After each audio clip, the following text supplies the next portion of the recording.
Hello friends, आप सभी का स्वागत है इजी कॉमर्स ज्ञान चैनल में।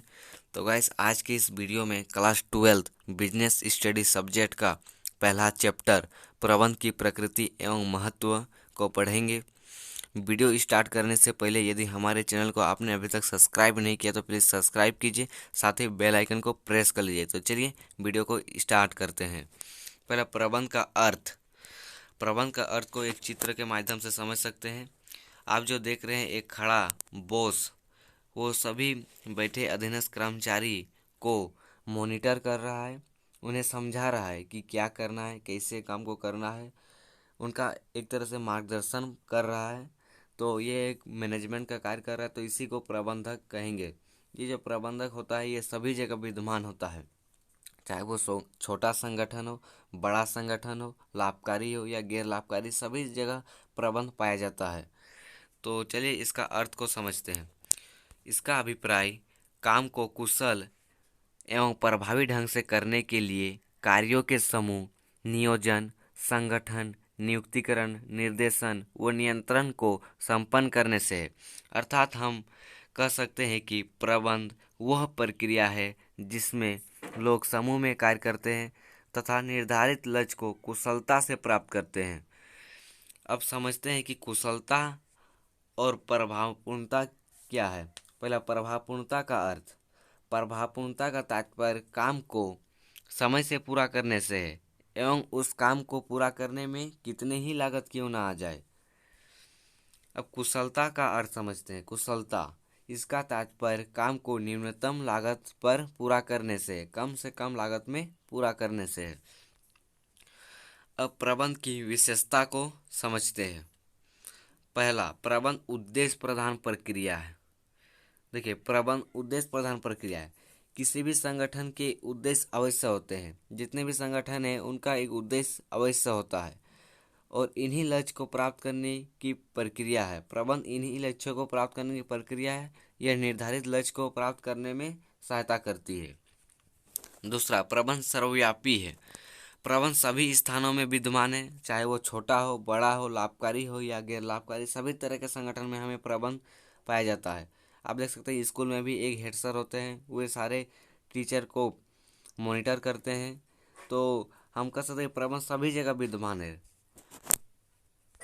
अब अब तीसरा पॉइंट प्रबंध अब तीसरा पॉइंट निरंतर चलने वाली प्रक्रिया है। प्रबंध निरंतर चलने वाली प्रक्रिया है।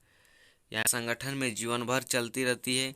संगठन में नियोजन, नियुक्तिकरण, निर्देशन आदि की आवश्यकता सदैव रहती है। प्रबंध एक सामूहिक प्रक्रिया है। प्रबंध एक सामूहिक प्रक्रिया है क्योंकि इसमें सभी व्यक्ति समूह से मिलकर निर्धारित लक्ष्य को प्राप्त करते हैं। एक व्यक्ति पूरे संगठन के लक्ष्य को प्राप्त नहीं कर सकता, इसलिए प्रबंध एक सामूहिक प्रक्रिया। अब यहाँ चित्र में देख सकते हैं कि यहाँ समूह में लोग बैठे हुए हैं और एक प्रबंधक है। तो उसी तरह प्रबंध एक सामूहिक प्रक्रिया है। प्रबंध एक अदृश्य शक्ति है। प्रबंध एक अदृश्य शक्ति है क्योंकि इसे देखा या छुआ नहीं जा सकता है, बल्कि इसके उपस्थिति का अनुभव किया जा सकता है। प्रबंध एक बहुआयामी है। प्रबंध एक जटिल एवं बहुआयामी प्रक्रिया है।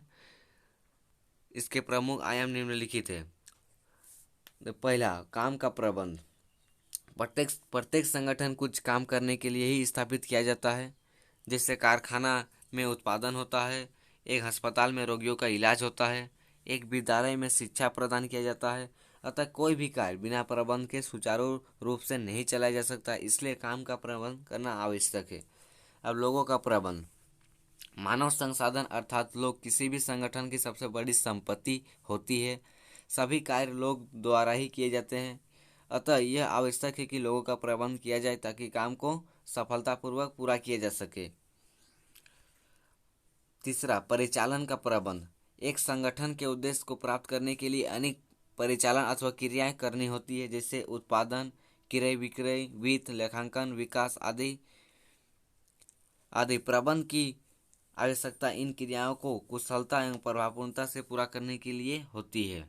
अब प्रबंध के उद्देश्य को देखते हैं। प्रबंध के 3 उद्देश्य होते हैं: संगठनात्मक उद्देश्य, सामाजिक उद्देश्य और व्यक्तिगत उद्देश्य। पहला, संगठनात्मक उद्देश्य। संगठनात्मक उद्देश्य क्या है? इसका अभिप्राय संगठन में उपलब्ध मानव संसाधन और भौतिक संसाधन का उचित प्रयोग कर लाभ अधिकतम करने से है। इसके अंतर्गत 3 पॉइंट आता है। पहला, जीवित रहना, लाभ कमाना और विकास करना। पहला, जीवित रहना। किसी भी संगठन का सबसे बड़ा उद्देश्य जीवित रहना। किसी भी व्यवसाय को जीवित रहने के लिए सकारात्मक एवं व्यवसाय के हित में निर्णय लेने चाहिए ताकि वह अधिक से अधिक धन कमा सके और लागतों को पूरा कर सके। दूसरा, लाभ अर्जित करना। किसी भी संगठन का सबसे महत्वपूर्ण उद्देश्य लाभ अर्जित करना है, क्योंकि कोई भी व्यवसाय लाभ कमाने के उद्देश्य से ही किए जाते हैं। लाभ संगठन को अच्छे से चलाने तथा लागत एवं जोखिम को पूरा करने के लिए आवश्यक है। तीसरा पॉइंट, विकास करना। किसी भी व्यवसाय के लिए विकास करना अति आवश्यक है। यह व्यवसाय की बाजार की अच्छी प्रतिष्ठा का सूचक है। इसे बिक्री, कर्मचारियों की संख्या, पूंजी, निवेश के रूप में मापा जा सकता है। जैसे यदि किसी संगठन की बिक्री, कर्मचारियों की संख्या या पूंजी निवेश में वृद्धि होती है तो यह इसके विकास का प्रतीक है। दूसरा उद्देश्य, सामाजिक उद्देश्य। इसका अभिप्राय सामाजिक हित को ध्यान रखने से है। कोई भी व्यवसाय समाज का अभिन्न अंग होता है। इसकी स्थापना इसी समाज में होती है तथा इसका ग्राहक भी यही समाज का होता है। अतः समाज के प्रति हर व्यवसाय के कुछ न कुछ दायित्व होते हैं जो निम्नलिखित है। पहला, रोजगार के अवसर उपलब्ध करवाना। एक संगठन समाज में स्थापित होता है और समाज में उपस्थित लोगों का उत्तरदायित्व बनता है कि उन्हें रोजगार प्रदान करे। दूसरा, वातावरण को दूषित होने से बचाना। जहाँ भी कंपनी स्थापित किया जाता है वहाँ का वातावरण को दूषित होने से बचाना, साफ सुथरा रखना वहाँ के वातावरण को। तीसरा, जीवन स्तर के सुधार में योगदान देना। समाज के लोगों के लिए उनका जीवन स्तर सुधारने के लिए स्कूल, कॉलेज, अस्पताल आदि का निर्माण करना चाहिए। तीसरा उद्देश्य, व्यक्तिगत उद्देश्य। इसका अभिप्राय कर्मचारी के हित को ध्यान रखने से है। ये उद्देश्य कर्मचारी से संबंधित होते हैं। कर्मचारी किसी भी संगठन का एक महत्वपूर्ण हिस्सा होते हैं तथा हर व्यवसाय का इनके प्रति कुछ उत्तरदायित्व होते हैं जिसे संगठन को पूरा करना उनका नैतिक कर्तव्य है, जो निम्नलिखित है। पहला, उचित पारिश्रमिक देना। एक संगठन में काम करने वाले श्रमिकों को कार्य के अनुसार उचित वेतन की प्राप्ति हो, इसका ध्यान रखना चाहिए। दूसरा, लाभ में हिस्सा प्रदान करना। एक संगठन में कार्य करने वाले कर्मचारियों को प्रोत्साहित करने के लिए तथा कंपनी को सुचारू रूप से चलाने के लिए कर्मचारियों को लाभ में हिस्सा देना चाहिए। तीसरा, स्वच्छ वातावरण उपलब्ध करवाना। संगठन में कार्य करने वाले कर्मचारियों तथा स्वामियों का व्यक्तिगत रूप से दायित्व बनता है कि वह जहाँ काम कर रहे हैं वहाँ का वातावरण को साफ रखें। अब प्रबंध का महत्व को देखते हैं। प्रबंध का महत्व। प्रबंध, पहला, सामूहिक लक्ष्यों की प्राप्ति। सामूहिक लक्ष्यों की प्राप्ति। प्रबंध कर्मचारियों में टीम भावना तथा समन्वय का विकास करने में सहायता करता है ताकि संगठन के निर्धारित उद्देश्यों को प्राप्त किया जा सके। दूसरा, प्रबंध से कुशलता बढ़ती है। प्रबंध कर्मचारियों की कार्य करने की क्षमता, योग्यता तथा कुशलता में वृद्धि करता है। इसमें संसाधनों का उचित प्रयोग होता है और संसाधनों की बर्बादी कम होती है, जिससे लागत कम आती है। प्रबंध गतिशील संगठन तैयार करता है। प्रत्येक संगठन का प्रबंध बदलते वातावरण के अनुसार करना होता है। प्रबंध इन्हीं परिवर्तनों को पता लगाकर जोखिम, टकराव, चुनौतियों से बचने में संगठन की सहायता करता है।